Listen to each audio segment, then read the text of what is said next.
अक्सर ऐसा होता है ना कि अंदर से दो अलग अलग आवाज़ें आती हैं। एक जो बड़े बड़े लक्ष्य बनाती है और दूसरी जो हर बार उसे तोड़ देती है। तो आज की इस पड़ताल में हम आदतें बनाने और खुद पर काबू पाने के पीछे चल रहे इसी अंदरूनी मैकेनिज्म का विश्लेषण करेंगे। तो ये पूरी पड़ताल एक डायग्नोस्टिक रिपोर्ट की तरह आगे बढ़ेगी।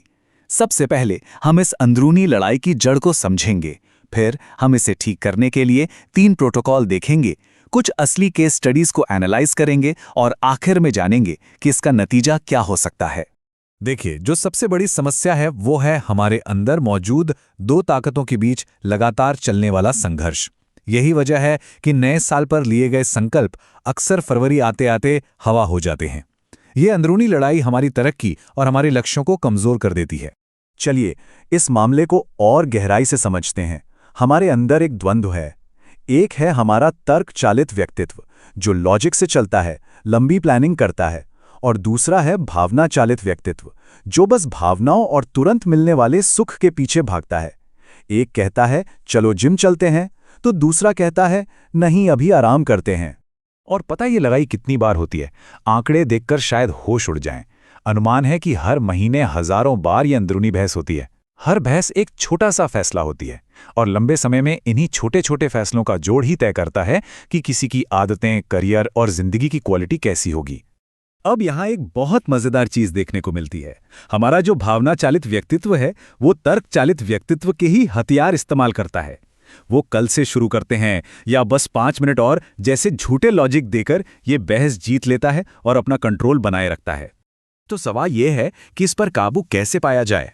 यहीं पर आता है हमारा पहला प्रोटोकॉल जो इस भावना चालित व्यक्तित्व पर सीधा जवाबी हमला करता है। मतलब सीधा सा नियम है, जब भी अंदर की आवाज टालम टोल करने या मजे करने को कहे तो अपने अंदर के विद्रोही को जगाना है और सही काम तुरंत करना है। वो आवाज कहे सो जाओ तो उठकर काम पर लग जाना है।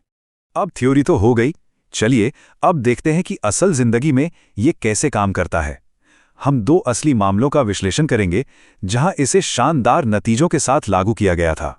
हमारा पहला केस है डेविड गॉगिन्स का, एक ऐसा व्यक्ति जिसने इसी सिद्धांत का इस्तेमाल करके खुद को दुनिया के सबसे मजबूत इंसानों में से एक बना लिया है। ये लाइन इस प्रोटोकॉल को बेहतरीन तरीके से समझाती है।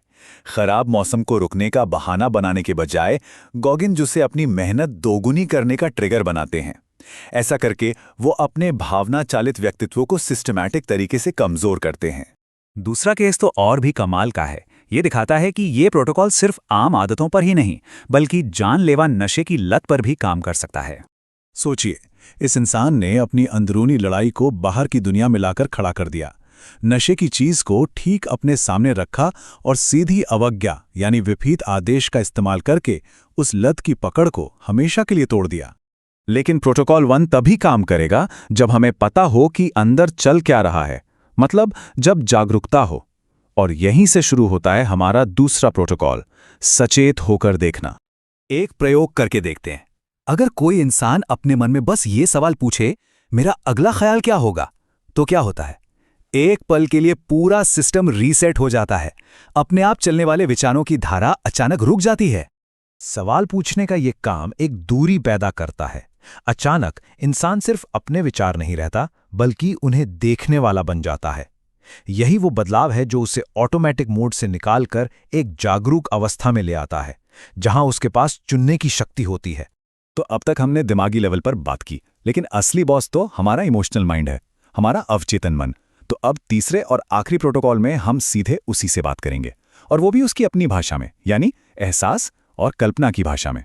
जब कोई किसी मनचाही हकीकत को बार बार पूरी भावना के साथ महसूस करता है, जैसे एक कामयाब प्रेजेंटेशन देने की खुशी को महसूस करना, तो अवचेतन मन उसे सच मानने लगता है। और फिर जब वो असली पल आता है तो उस काम को करना बिल्कुल स्वाभाविक और आसान लगता है। और ये कोई हवाई बात नहीं है, ये एक प्रमाणित तरीका है जिसे दुनिया के टॉप परफॉर्मर्स, चाहे वो स्पोर्ट्स में हो या एक्टिंग में, आत्मविश्वास बनाने और अपनी सफलता पक्की करने के लिए इस्तेमाल करते हैं। तो इन तीनों प्रोटोकॉल्स को अगर 21 दिन तक लगातार अपनाया जाए तो क्या होगा? अनुमान यह है कि इंसान के अंदर का पूरा समीकरण ही बदल सकता है। यहाँ मकसद किसी एक को खत्म करना नहीं है, बल्कि दोनों को मिलाकर एक कर देना है। 21 दिनों के बाद अंदरूनी बहसें खत्म हो जाती हैं।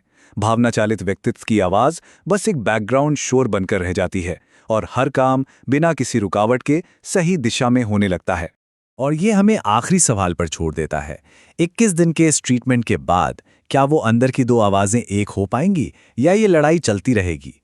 इसका नतीजा पूरी तरह से इस बात पर निर्भर करता है कि इन प्रोटोकॉल्स को कितनी लगन से लागू किया जाता है। फैसला और शक्ति दोनों ही उस इंसान के हाथ में है जो इस रास्ते पर चलता है।